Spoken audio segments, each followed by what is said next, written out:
ಜಿಲ್ಲಾಡಳಿತ ಹಾಗೂ ಕನ್ನಡ ಮತ್ತು ಸಂಸ್ಕೃತಿ ಇಲಾಖೆ ಸಹಯೋಗದೊಂದಿಗೆ ಜನವರಿ 21ರಂದು ನಗರದ ರಂಗಮಂದಿರದಲ್ಲಿ ನಿಜಶರಣ ಅಂಬಿಗರ ಚೌಡಯ್ಯ ಜಯಂತಿಯನ್ನು ವಿಜೃಂಭಣೆಯಿಂದ ಆಚರಿಸಲಾಗುವುದೆಂದು ಗಂಗಾ ಮತಸ್ಥ ಸಮಾಜದ ಹಿರಿಯ ಮುಖಂಡರಾದ ಕೆ ಶಾಂತಪ್ಪ ಅವರು ಹೇಳಿದರು. ನಗರದ ಪತ್ರಿಕಾ ಭವನದಲ್ಲಿ ಕರೆದ ಪತ್ರಿಕಾಗೋಷ್ಠಿಯಲ್ಲಿ ಮಾತನಾಡಿದ ಅವರು, ಪ್ರತಿ ವರ್ಷದಂತೆ ಈ ವರ್ಷವೂ ಕೂಡ ಸಮಾಜದ ಎಲ್ಲಾ ಮುಖಂಡರ ಸಮ್ಮುಖದಲ್ಲಿ ಅತಿ ವಿಜೃಂಭಣೆಯಿಂದ ನಿಜಶರಣ ಅಂಬಿಗರ ಚೌಡಯ್ಯ ಜಯಂತಿ ನಡೆಯಲಿದೆ. ಜಯಂತಿ ದಿನದಂದು ಬೆಳಗ್ಗೆ 8 ಗಂಟೆಗೆ ನಗರದ ನಿಜಶರಣ ಅಂಬಿಗರ ಚೌಡಯ್ಯ ವೃತ್ತದಲ್ಲಿ ಇರುವ ನಿಜಶರಣ ಅಂಬಿಗರ ಚೌಡಯ್ಯ ಪುತ್ಥಳಿಗೆ ಸೋಮವಾರಪೇಟೆ ಶ್ರೀಗಳು ಹಾಗೂ ಹಿರೇಮಠ ಮಹಾಸ್ವಾಮಿಗಳ ನೇತೃತ್ವದಲ್ಲಿ ನಿಜಶರಣ ಅಂಬಿಗರ ಪೂಜಾ ಕಾರ್ಯಕ್ರಮ ಜರುಗಲಿದೆ. ನಂತರ ನಿಜಶರಣ ಅಂಬಿಗರ ಚೌಡಯ್ಯ ಅವರ ಭಾವಚಿತ್ರ ಮೆರವಣಿಗೆ ನಗರದ ನೇತಾಜಿ ನಗರ ಏಕ್ಮಿನಾರ್ ರಸ್ತೆ ಮೂಲಕ ರಂಗಮಂದಿರಕ್ಕೆ ಬಂದು ತಲುಪಲಿದೆ. ನಂತರ ವೇದಿಕೆ ಕಾರ್ಯಕ್ರಮ ನಡೆಯಲಿದೆ ಎಂದರು.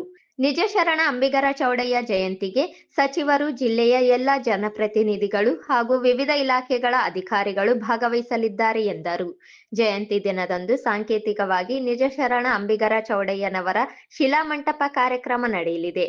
ರಾಯಚೂರು ಜಿಲ್ಲಾ ಉತ್ಸವ ಸಂದರ್ಭದಲ್ಲಿ ರಾಜ್ಯದ ಮುಖ್ಯಮಂತ್ರಿಗಳು ವಿವಿಧ ಅಡಿಗಲ್ಲು ಕಾರ್ಯಕ್ರಮದಲ್ಲಿ ಶಿಲಾಮಂಟಪ ಕಾರ್ಯಕ್ರಮ ಉದ್ಘಾಟಿಸಲಿದ್ದಾರೆ ಎಂದರು. ನಿಜಶರಣ ಅಂಬಿಗರ ಚೌಡಯ್ಯನವರು ಬಸವಣ್ಣನವರ ಹಾದಿಯಲ್ಲಿ ನಡೆದ ಮಹನೀಯರು. ಇವರ ತತ್ವ ಆದರ್ಶ ಸರ್ವಕಾಲಿಕ ಶ್ರೇಷ್ಠವಾಗಿದೆ ಎಂದರು. ನಗರದ ಹೊರವಲಯ ಯರಮರಸ್ ದಂಡ್ ಕ್ರಾಸ್ನಲ್ಲಿ ಮುಂದಿನ ದಿನಗಳಲ್ಲಿ ನಿಜಶರಣ ಅಂಬಿಗರ ಭವನ ನಿರ್ಮಾಣ ಮಾಡಲಾಗುವುದು ಎಂದರು. ಅಂಬಿಗರ ಚೌಡಯ್ಯನವರ ಜಯಂತಿ ಕಾರ್ಯಕ್ರಮದಲ್ಲಿ ಜಿಲ್ಲೆಯ ಸಮಾಜದ ಮುಖಂಡರು ಪಾಲ್ಗೊಳ್ಳುವ ಮೂಲಕ ಯಶಸ್ವಿಗೊಳಿಸಬೇಕೆಂದು ಕೋರಿದರು. ನಾಡಿನ 21ನೇ ತಾರೀಕು ದಿವಸ ಪ್ರತಿ ವರ್ಷದಂತೆ ಈ ವರ್ಷ ಕೂಡ ಶ್ರೀ ನಿಜಶರಣ ಅಂಬಿಗರ ಚೌಡಯ್ಯ 906 ವರ್ಷದ ಜಯಂತಿಯನ್ನು ಸರ್ಕಾರದ ಜಿಲ್ಲಾ ಆಡಳಿತ, ಜಿಲ್ಲಾ ಪಂಚಾಯತ್, ನಗರಸಭೆ ಮತ್ತು ಕನ್ನಡ ಮತ್ತು ಸಂಸ್ಕೃತಿ ಇಲಾಖೆ ವತಿಯಿಂದ ನಡೀತಾ ಇದ್ದು, ಆ ಒಂದು ಕಾರ್ಯಕ್ರಮ ಬೆಳಿಗ್ಗೆ 8 ಗಂಟೆಗೆ ನಿಜಶರಣ ಅಂಬಿಗರ ಚೌಡಯ್ಯ ವೃತ್ತದಲ್ಲಿ ಬೆಳಿಗ್ಗೆ 8 ಗಂಟೆಗೆ ಸೋಮವಾರಪೇಟೆ ಹಿರೇಮಠ ಅಪ್ಪ ಅವರು ಮತ್ತು ಕಿಲೇಮಠ ಅಪ್ಪ ಅವರು ಶ್ರೀಗಳು ಬಂದು ಪೂಜೆ ನೆರವೇರಿಸ್ತಾರೆ. ಅದಾದ ನಂತರ ವಿವಿಧ ಧರ್ಮದ, ವಿವಿಧ ಸಮುದಾಯದ ಎಲ್ಲ ಮುಖಂಡರುಗಳು ಬರ್ತಾರೆ, ಸಚಿವರು ಬರ್ತಾರೆ, ಶಾಸಕರು ಮತ್ತು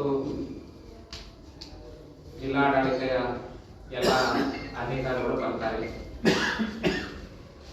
ಆ ಒಂದು ಕಾರ್ಯಕ್ರಮ ಜೊತೆ ಈ ವರ್ಷ ನಿಜಶರಣ ಅಂಬಿಗರ ಚೌಡಯ್ಯನವರ ಮೂರ್ತಿ ವಿಶೇಷವಾದಂಥ ರೀತಿಯಲ್ಲಿ ಒಂದು ಶಿಲಾ ಮಂಟಪ ಸಿದ್ಧ ಆಗಿದೆ. ಆ ಶಿಲಾ ಮಂಟಪ ಸರ್ಕಾರದ ಅನುದಾನ, ನಮ್ಮ ಹಿರಿಯ ಸಚಿವರಾದಂಥ ಬೋಸ ಸಾಹೇಬ್ ಅವರ 5 ವರ್ಷದಿಂದ ಜೊತೆಗೆ ನಮ್ಮ ಸಮುದಾಯದವರು ಒಂದು 8 ಲಕ್ಷ ರೂಪಾಯಿ ಖರ್ಚು ಮಾಡಿ 27 ಅಡಿ ಉದ್ದ, ಅಗಲ 15 ಅಡಿ ಮೊದಲೇ ಇತ್ತು ಅದರ ಶಿಲಾ ಮಂಟಪ. ಅದು ಕೂಡ ನಾವು ಸಾಂಕೇತಿಕವಾಗಿ ಪೂಜೆ ಮಾಡ್ತೀವಿ. ಮುಂದಿನ ದಿನಗಳಲ್ಲಿ ಸಾಮಾನ್ಯ ಮುಖ್ಯಮಂತ್ರಿಗಳು ಈ ಭಾಗಕ್ಕೆ ಜಿಲ್ಲಾ ಉತ್ಸವ ಹಿನ್ನೆಲೆಯಲ್ಲಿ ಬಂದಾಗ ವಿವಿಧ ಕಾಮಗಾರಿಗಳು, ಅಭಿವೃದ್ಧಿ ಮತ್ತು ಉದ್ಘಾಟನೆಯ ಸಂದರ್ಭದಲ್ಲಿ ಈ ಶಿಲಾ ಮಂಟಪ ಕೂಡ ಅವತ್ತು ಉದ್ಘಾಟನೆ ಆಗಲಿದೆ. ಹಾಗಾಗಿ ಆ ಒಂದು ಕಾರ್ಯಕ್ರಮದಲ್ಲಿ ಸುಮಾರು ನಾವು 21ನೇ ತಾರೀಕು ಸಮುದಾಯದ ಮತ್ತು ಬೇರೆ ಬೇರೆ ಸಮುದಾಯದವರು ಕೂಡ ಅನೇಕ ಎಲ್ಲ ಶರಣರು ಕೂಡ ಅದರಲ್ಲಿ ಭಾಗವಹಿಸ್ತಾರೆ. ನಿಜಶರಣ ಅಂಬಿಗರ ಚೌಡಯ್ಯ ಬಸವಾದಿ ಶರಣರ ಅವರ ಒಂದು ಪರಂಪರೆಯಲ್ಲಿದ್ದು 770 ಶರಣ ಮರಗಳಲ್ಲಿ ಒಬ್ಬರು ಯಾವುದೇ ಜಾತಿ ಧರ್ಮ ಸೇವೆಗಿಲ್ಲ.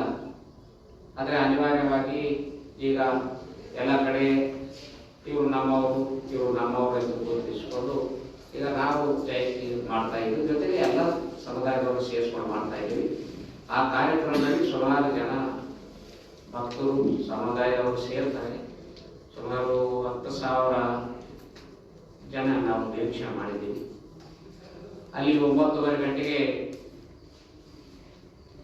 ಪೂಜೆ ಮುಗಿಸ್ಕೊಂಡು ಗೌರವಾನ್ವಿತ ಸಚಿವರು, ಶಾಸಕರು, ಸಮುದಾಯದ ಮುಖಂಡರು ಮತ್ತು ಮಹಿಳೆಯ ನಮ್ಮ ಸಮುದಾಯದ ಮಹಿಳೆಯರು ಸುಮಾರು ಒಂದು 2,000 ಜನ ಮಹಿಳೆಯರು ಕುಂಭಗಳಂತೆ ಮೆರವಣಿಗೆಯಲ್ಲಿ ಭಾಗವಹಿಸ್ತಾರೆ. ನಿಜಶರಣ ಅಂಬಿಗರ ಚೌಡಯ್ಯ ವೃತ್ತದಿಂದ ಪ್ರಾರಂಭ ಆಗಿ 9:30 ನೇತಾಜಿ ನಗರ, ಈಗ ಕಡ್ಡಿದು ಏಕ್ ಮಿನಾರ್ ಮುಖಾಂತರ ನಮ್ಮ ನಗರ ಪಾಲಿಕೆ ಮುಖಾಂತರ ಅಂಬಿಗರ ಚೌಡಯ್ಯ ವೃತ್ತದಿಂದ ರಂಗಮಂದಿರ ಬರ್ತಾರೆ. ಬಹಳಷ್ಟು ಸಂಖ್ಯೆಯಲ್ಲಿ ಸೇರಿರೋದ್ರಿಂದ ರಂಗಮಂದಿರದಲ್ಲಿ ಒಂದು 2,000 ಜನ ಮಾತ್ರ ಅವಕಾಶ ಇದೆ. ಉಳಿದವರು ಕೆಲವರು ಹೊರಗೆ ಇರ್ತಾರೆ, ಕೆಲವರು ಮತ್ತೆ ನಿರ್ಗಮಿಸ್ತಾರೆ. ಹಾಗಾಗಿ ಈ ಒಂದು ಕಾರ್ಯಕ್ರಮ ಅತ್ಯಂತ ಅಚ್ಚುಕಟ್ಟಾಗಿ ಬಹಳ ಶಿಸ್ತುನಿಂದ ಅತ್ಯಂತ ಉತ್ಸವದಿಂದ ವಿಜೃಂಭಣೆಯಿಂದ ಈ ಕಾರ್ಯಕ್ರಮ ನೆರವೇರುತ್ತದೆ. ಹಾಗಾಗಿ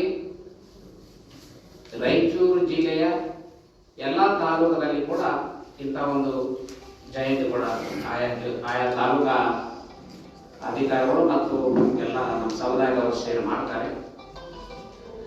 ಸರ್ಕಾರ ಜಿಲ್ಲಾಡಳಿತ ಕೂಡ ನಾವು ಮನವಿ ಮಾಡಿದ್ದೀವಿ, ತಮ್ಮ ಮುಖಾಂತರ ಕೂಡ ನಾವು ಮನವಿ ಮಾಡ್ತೀವಿ.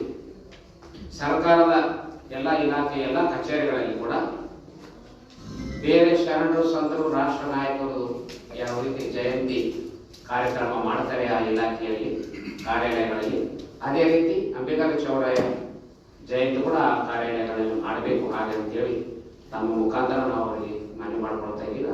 ಈ ಕಾರ್ಯಕ್ರಮದಲ್ಲಿ ನಾಳೆ 21ನೇ ತಾರೀಕು ಕಾರ್ಯಕ್ರಮದಲ್ಲಿ ಅತಿ ಹೆಚ್ಚಿನ ಸಂಖ್ಯೆಯಲ್ಲಿ ಕೂಡ ಸಮಾಜದವರು, ವಿವಿಧ ಸಮುದಾಯದವರು ಮತ್ತು ತಾವು ಕೂಡ ಈ ಕಾರ್ಯಕ್ರಮದಲ್ಲಿ ಭಾಗವಹಿಸುವ ಹಾಗೆ ಅಂತೇಳಿ ಮತ್ತೊಂದು ಸಲ ವಿನಂತಿ ಮಾಡಿಕೊಂಡು, ನಮಗೆ ವಿದ್ಯಾರ್ಥಿ ನಿಲಯ ಇಲ್ಲಿ ಮೊದಲು ನಮ್ಮ ಹಳೆಯ ಜನರು ಪಾಪ ಮಾಡಿದ್ರಲ್ಲಿ ನಮ್ಮ ಮಾಡಿಗನಗರ ಹೋಗುವ ಮೇನ್ ರಸ್ತೆಗೆ KSRTC ಅಲ್ಲಿ ಈಗಾಗಲೇ ಒಂದು 25 ವಿದ್ಯಾರ್ಥಿಗಳು ಬೇರೆ ಬೇರೆ ತಾಲೂಕಿನಿಂದ ಇಲ್ಲಿ ಉನ್ನತ ಶಿಕ್ಷಣ ಬಂದವರು ಅಲ್ಲಿ ಈಗಾಗಲೇ ಇದ್ದಾರೆ. ಈಗ ಮತ್ತೆ ನಮ್ಮ ಹಿರಿಯ ಸಚಿವರು ಬೋಸರ್ ಸಾಹೇಬ್ ಮತ್ತೊಂದು 25 ಲಕ್ಷ ಕೊಟ್ಟಿದ್ದಾರೆ. ಅಲ್ಲಿ ಹೇಳ್ತೀನಿ ಅದಕ್ಕೆ ಅಲ್ಲಿ ಕೂಡ ಇನ್ನೊಂದು 25 ವಿದ್ಯಾರ್ಥಿಗಳು ಅನುಕೂಲವಾಗುವಂತ ರೀತಿಯಲ್ಲಿ ಎಲ್ಲ ಕೊಟ್ಟಿರೋ ಮಾಡ್ತೇವೆ. ಇದರ ಜೊತೆಗೆ ಯರಮಾಸ್ ದಂಡದಲ್ಲಿ 30 ಗುಂಟೆ ಜಾಗ ಇದೆ, ನಮಗೆ ಕೊಟ್ಟಿದ್ದಾರೆ. ಹಾಲು ಮತ್ತು ಸಮಾಜ ಅವರು ಕೂಡ ಅಲ್ಲಿ ಕೊಟ್ಟಿದ್ದಾರೆ. ಅದರ ಪಕ್ಕದಲ್ಲಿ ನಮ್ಗೆ ಕೂಡ ಇನ್ನೇನ ಇದರಲ್ಲಿ ಸರ್ಕಾರದಲ್ಲಿ ಪಾಪ ಕೊಟ್ಟಿದ್ದಾರೆ. ಎಲ್ಲ ಸಿಟಿ ಆಗಿಬಿಟ್ಟದಲ್ಲ ಎಲ್ಲ ಅಲ್ಲಿ ಕೂಡ ಅಂಬಿಗರ ಚೌಡಯ್ಯ ಭವನ ಮತ್ತು ವಿದ್ಯಾರ್ಥಿ ನಿಲಯ ದೊಡ್ಡ ಮಟ್ಟದಲ್ಲಿ ಮಾಡಬೇಕಾಗತ್ತೆ ಎಲ್ಲ ನಮ್ಮ ಹಿರಿಯರೆಲ್ಲ ತೀರ್ಮಾನ ಮಾಡಿದ್ದಾರೆ. ಅದು ಕೂಡ ಎಲ್ಲರೂ ರಾಜಕೀಯ ತುರಿಯರು, ಹಿರಿಯರು ಅವರೆಲ್ಲ ಕೂಡ ಅನುದಾನ ಕೊಡಿತು ಅಂತೇಳಿ ಸಮಾಜದಲ್ಲಿ ಕೂಡ ಮಾಡಿಕೊಂಡು ದೊಡ್ಡ ಮಟ್ಟದಲ್ಲಿ ಮಾಡ್ತಾರೆ. ಏನಿಲ್ಲ, ವಿವಾದ ಏನಿಲ್ಲ. ನೀವು ಹೇಳಿದ್ರೆ ನಿಜ. ಪಕ್ಕದ ಯಾರೋ ಧಾರವಾಡದವರು ಅವ್ರದ್ದು ಅಲ್ಲಿ ವ್ಯಾಜ್ಯ ನಡೆದಿತ್ತು. ಆದರೆ ನಮ್ಮದು ನಮ್ಮ ಬೌಂಡ್ರಿ ಬಿಟ್ಟು ಈ ಕಡೆ ಇತ್ತು. ಅದೇನು ಜಿಲ್ಲಾಧಿಕಾರಿಗಳು ಅದನ್ನು ಇತ್ಯರ್ಥ ಮಾಡಿದ್ದಾರೆ ಈ ಸೈಡ್ ಇದ್ದು. ಈ ಸಂದರ್ಭದಲ್ಲಿ ಕಡಗೋಳ್ ಶರಣಪ್ಪ, ನರಸಿಂಹಲು, ಆನಂದ್ ಸೇರಿದಂತೆ ಅನೇಕರು ಉಪಸ್ಥಿತರಿದ್ದರು.